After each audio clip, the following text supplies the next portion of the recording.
This is Optimal Health Daily, episode 798. The One Thing Holding You Back from Your Dream Body, Part 1, by Matt McLeod of McLeodConsultingServices.com. And I'm your host and narrator, Dr. Neil. Hey there, welcome back to Optimal Health Daily, where I read some of the best health and fitness blogs to you, usually with a little bit of commentary at the end. Now, today's post is a bit on the longer side, so I'll read the first half today and then finish it up for you tomorrow. So it's Wednesday, we are so due for a little bit of inspiration. So here we go. Quote, "If we all did the things we are capable of doing, we would literally astound ourselves." Thomas Edison. And I thought this quote was perfect for the topics I'm about to read to you today and tomorrow. It's all about what you're doing to hold yourself back from achieving your ideal self.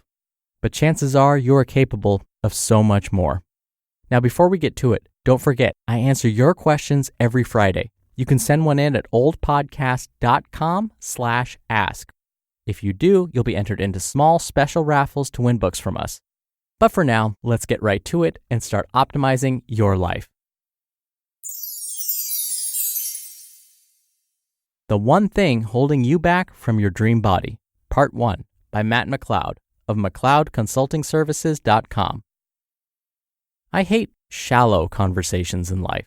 Conversations that don't have any real meaning to them, don't accomplish much, and are usually just a way to pass our non-renewable time on this beautiful planet. These conversations are something that resemble what I like to call mom talk. You probably know what I'm talking about. They get this fake, higher-pitched voice. Everything is too funny. You speak way louder than necessary. The topics are surface level at best. How the kids are doing in school, sports, latest news stories, etc.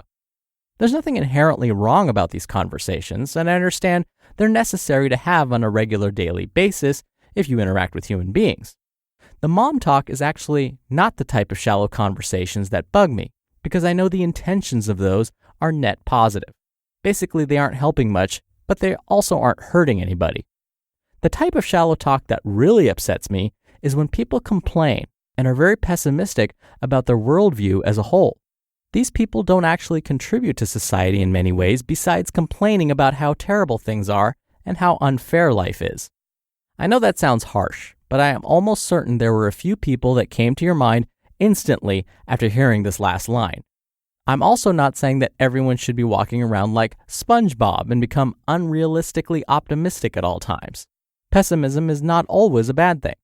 However, if there is one thing I see time and time again, especially as a fitness coach, is people saying no before they even start. I could never look like that. Or, that's easy for you. You don't have a job and 2 kids. Or, wait until you get older. It gets a lot harder. Or, I could never diet. I love food too much. That one's my personal favorite because it's so untrue. Or, I really wish I could, but enter excuse here. They are all BS. All of these are just excuses for why they can't do something. This type of lack of awareness is very similar to a video where you're supposed to count the number of passes of a basketball, but you don't acknowledge the obnoxious bear in the background moonwalking through them until the end of the video when they point it out.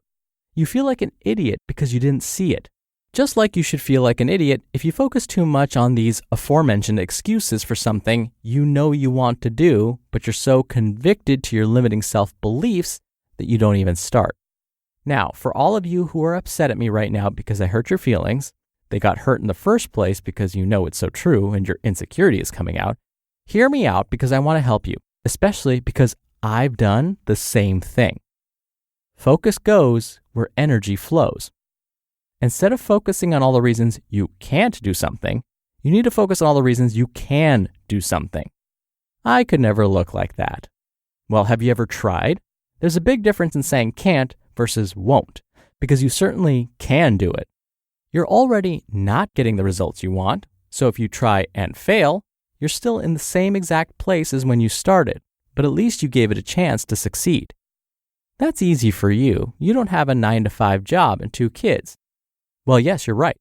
But has there ever been someone else in the history of forever with a 9-to-5 job and 2 kids that has gotten into great shape?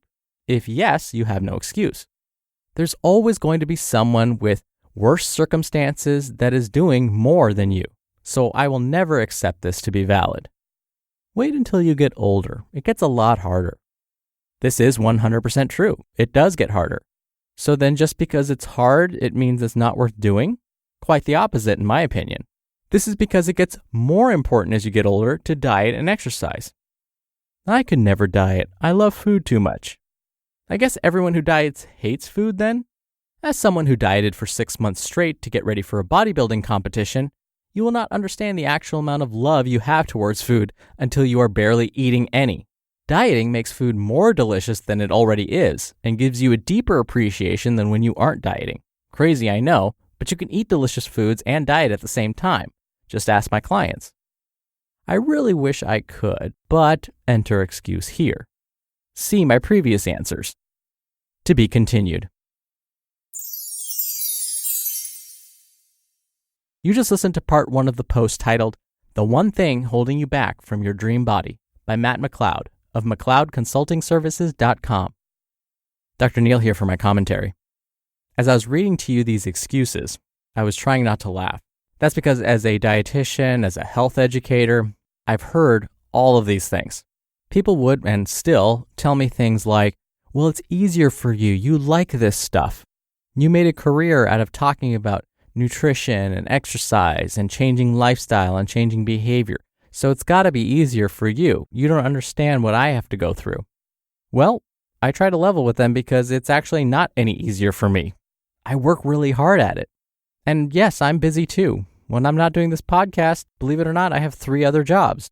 And I'm a secret fast food lover, or not so secret if you've been listening to this podcast for any length of time. But it doesn't mean I eat fast food every day. And for most of my life, I hated exercise. But I do it now pretty consistently. So no, it's not any easier for me. I just work really hard at it. I make it a priority. There are definitely those moments where I'm having a salad for lunch and thinking, wow, I could so go for a slice of pizza right now. Or when I'm jogging in my neighborhood going, I would so much rather be on my couch watching Netflix. So I get it. And tomorrow, we're going to hear about how you can start thinking about making these things a priority for you as well. So that does it for me for today. I hope you have a great rest of your Wednesday, and I'll see you back here on tomorrow's show where we'll finish up this post and where your optimal life awaits.